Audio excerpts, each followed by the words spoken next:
এখন পায়েসটা নামিয়ে ফেলবো। পুরো পায়েস রেডি হয়ে গেছে। পায়েস পুরো রেডি হয়ে গেছে। দেখুন আপনাদের পায়েসের ঘনত্বটা দেখাচ্ছি। এই দেখুন পায়েস কত সুন্দর গরম গরম এখন নামিয়েছি। এই দেখুন কত পারফেক্ট হয়েছে। বাঙালির আইটেমের আপনাদের আমি পায়েস বানিয়ে দেখা। নমস্কার বন্ধুরা, আমি গোপী কিচেন থেকে বলছি। আপনাদের সামনে আমি আজকে একটা নতুন ভিডিও নিয়ে এসেছি। আজকে আপনাদের আমি পায়েস বানিয়ে দেখাবো। বাঙালিরা পায়েস খেতে খুব ভালোবাসে। বানানোর জন্য আমি 1.5 লিটার দুধ নিয়েছি আর 100 গ্রাম গোবিন্দভোগের চাল নিয়েছি। এই যে এখানে 100 গ্রাম গোবিন্দভোগের চাল নিয়েছি। আমি প্রথমে গরম করে নেব। আর 4 প্যাকেট দুধ নিয়েছি, পাউডার দুধ। তো প্রথমে আমি দুধটা গরম করে নিই। দুধটা বসিয়ে দিয়েছি। এখন দুধটা ভালো করে গরম করে নিতে হবে। গোবিন্দভোগের চালের ক্ষীর তো, তার জন্য একটু ভালো করে দুধটা ফুটিয়ে তারপরে গোবিন্দভোগের চালটা দিতে হবে। দুধটা গরম হয়ে গেছে। এই দেখুন দুধ ফেনা চলে এসছে।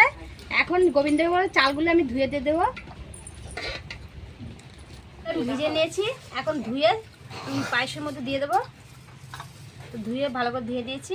এখন ছেঁকে ছেঁকে চালগুলো 1.5 কিলো দুধের মধ্যে 100 গ্রাম চাল দিলে ভালো পায়েসটা ভালো হয়।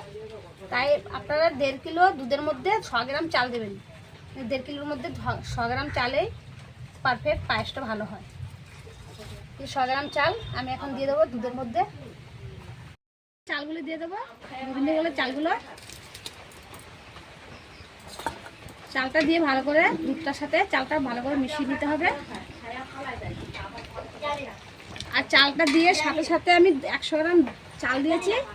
100 গ্রাম চালের সাথে 200 গ্রাম চিনি দিয়ে দেবো। এখন চাল, দুধ আর চিনি একসাথে ভালো করে জাল করে নেব।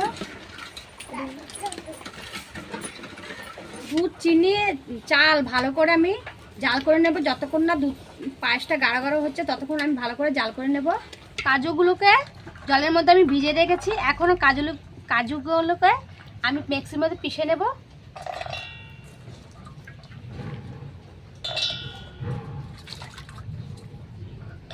মিক্সি থেকে পিষে নিয়ে আসবো। পায়েসটা অনেকটা গাঢ় গাঢ় হয়ে এসছে।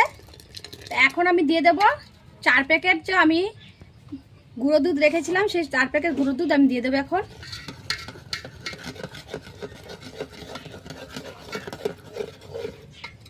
পিষে রাখা কাজু,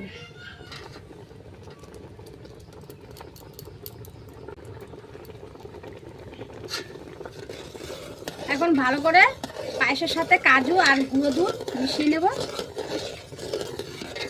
দুধের মধ্যে পিষে রাখা কাজু আর গুঁড়ো দুধটাতে দিয়েছি, ভালো করে মিশে গেছে আর গাঢ় গাঢ় হয়ে গেছে। এখন আমি দেব কিশমিশ। এখন দিয়ে দেবো ধুয়ে রাখা কিশমিশগুলো।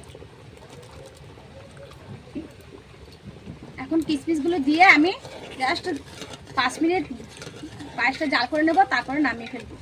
কিশমিশটা দিয়ে আপনারা বেশিক্ষণ জাল দেবেন না, 5 মিনিট জাল দিলেই হয়ে যাবে। পায়েসটা দেখুন পুরো পারফেক্ট পায়েসটা হয়ে গেছে। এই দেখুন পায়েসের ঘনত্বটা। এখন পায়েসটা নামিয়ে ফেলবো। পুরো পায়েস রেডি হয়ে গেছে। পায়েস পুরো রেডি। এই দেখুন পায়েস পুরো রেডি হয়ে গেছে। দেখুন আপনাদের পায়েসের ঘনত্বটা দেখাচ্ছি। এই দেখুন পায়েস কত সুন্দর গরম গরম নামিয়েছি। এই দেখুন কত পারফেক্ট হয়েছে। এরকমভাবে পায়েস আপনারা বানাবেন, বানিয়ে খাবেন। বাড়ির সবাই খুশি হবে, খেয়ে প্রশংসাও করবে। বাঙালির আইটেমের আপনাদের আমি পায়েস বানিয়ে দেখালাম। এখন একটু টেস্ট করে দেখছি কীরকম পায়েসটা হয়েছে। এই দেখুন পায়েসের রেসিপিটা আপনাদের হয়তো ভালো লেগেছে। এই দেখুন কত পারফেক্ট বাঙালি ডিজাইনে আজকে আপনাদের বানালাম। তো পায়েস রেসিপিটা আপনাদের কেমন লেগেছে? যদি ভালো লেগে থাকে তাহলে বেশি করে লাইক করবেন, শেয়ার করবেন।